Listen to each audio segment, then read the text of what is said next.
You want to support Roland Martin Unfiltered? Be sure to join our Bring the Funk fan club. Every dollar that you give to us supports our daily digital show. There's only one daily digital show out here that keeps it black and keep it real. It's Roland Martin Unfiltered. By going to RolandMartinUnfiltered.com, you can make this possible. All right, folks, we talked about, of course, white domestic terrorists often on this show, but the FBI somehow is focused on black extremists. Yesterday, the Democratic Oversight hearing, where you had Congresswoman Ayanna Pressley, who jammed up the FBI and asked about the legitimacy of the FBI's claims against black people.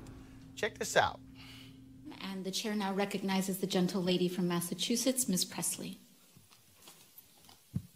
Thank you, Madam Chair. There is not a single doubt in my mind that the growing number of hate crimes taking place in this country are a byproduct of the hateful rhetoric being spewed regularly by the current occupant of our White House. This administration has emboldened white nationalism, white supremacy, and far-right extremism, including anti-Semitism and Islamophobia, all while suggesting these groups do not present a growing threat to our communities and national security. We know otherwise, and the witness testimony we've heard today is further proof that this is not the case. I want to thank the witnesses for being with us today, and I want to extend my deepest condolences to Mrs. Bro and the countless other families who have lost loved ones due to intolerance, hate, and bigotry. Mrs. Bro, your courage to come before us today and to stand up for what is right is a testament to the love that guided Heather's life in her quest for racial and social justice. Although there is no hierarchy of hurt throughout our nation's history, hate crimes have disproportionately impacted the black community. Since 1995, black Americans have been victims of 66% of all racially motivated hate crimes. The numbers don't lie. Black Americans continue to find themselves at the greatest risk. This year marks 400 years since the first African slaves arrived on the shores of Jamestown in the hull of ships, robbed of their freedom, culture, and humanity. Racism against black Americans is entrenched in the enslavement of our African ancestors and has manifested in our nation's institutions and policies. And despite the progress we've made as a country, black Americans are still treated as second-class citizens, disproportionately targeted for driving while black, walking while black, lunching while black, organizing while black, literally existing while black.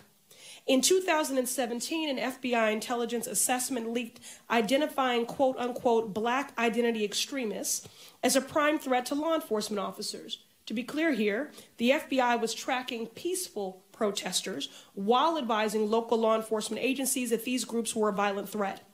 This is the same agency that secretly spied on Dr. King and civil rights activists for their pursuit of equality for black Americans, a movement that at the time, if we're telling the truth, was vilified, and yet today we celebrate. Mr. Austin or German, yes or no, since I have limited time, do you believe that so-called black identity extremists are a significant threat to law enforcement? Yes or no? The name B.I.E. is a made-up term that is reckless, and that is something that is simply going to continue the problems that we are seeing right now, where 1,000 people die at the hands of law enforcement every year. It should have never been put out. It should have never been given to state and local. It should have never been done. And I agree with that statement. Okay, so again, for the record, do you believe that so-called black identity extremists are a significant threat to law enforcement? No, I don't believe there's such a thing. Thank you. Mr. German, are you aware of any data that would justify the FBI's focus on that issue or surveillance of groups like Black Lives Matter? No, not data that would justify that. I don't believe there's data that would justify that kind of surveillance. Are you aware of the agency's use of face recognition technology to survey and target groups like Black Lives Matter? I'm aware that facial recognition technology is being used in law enforcement broadly and by the FBI as well.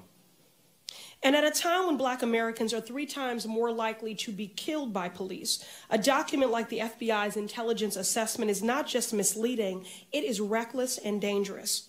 Mr. German, what do you see as the danger posed by the FBI's messaging on so-called black identity extremists? Well, if you look at that intelligence assessment, it has a lot of information, very poorly analyzed, putting things that are not related together in a way that poses a scary message to law enforcement without any advice about what to do about it. So all that they can do is be afraid.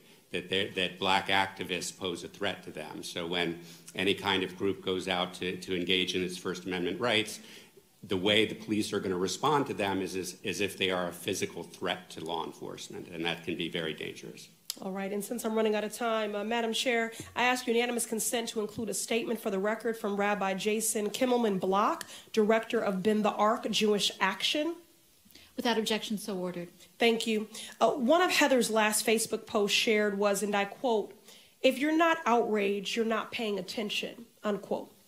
I hope this conversation sparks the outrage that we need to finally shed light on the evils of white nationalism and far-right extremism and invokes the will and the courage to tackle it head on. Thank you, and I yield. So I want to play that full for you because more than likely you did not see that last night on any cable news network, which is why it's important, because they probably are spending their time talking about Iran or Trump or some nickname he's given some candidate. But the reason we exist is to be able to speak to our issues, and that is one that's critically important to us. All right, folks, back to our Roland Martin Unfiltered video in just one moment. All right, folks, inviting you to come out swinging and join me for a day of golf at the University for Parents Golf Tournament on Saturday, June 22nd in Southwest Atlanta's Wolf Creek Golf Course. It's a golf tournament with a purpose, a fundraiser for the University for Parents, a program designed to empower parent learners through education, inspiration, and support. This is all tied to Susan Taylor's mentoring program, National Cares Mentoring Program. Now, when you empower the parents, you also empower the children as well. The location of the tournament is 3000 Union Road, and the shotgun start time is 9 a.m. To register, go to www.u4parents.org. The letter U4parents.org. Hey guys, tomorrow, do me a favor when you do this here, put the website at the bottom of the screen here. It's a little small on that flyer. For more information, call 770-316-3487, 770-316-3487. And I certainly hope to see you there. Now back to your Roland Martin Unfiltered.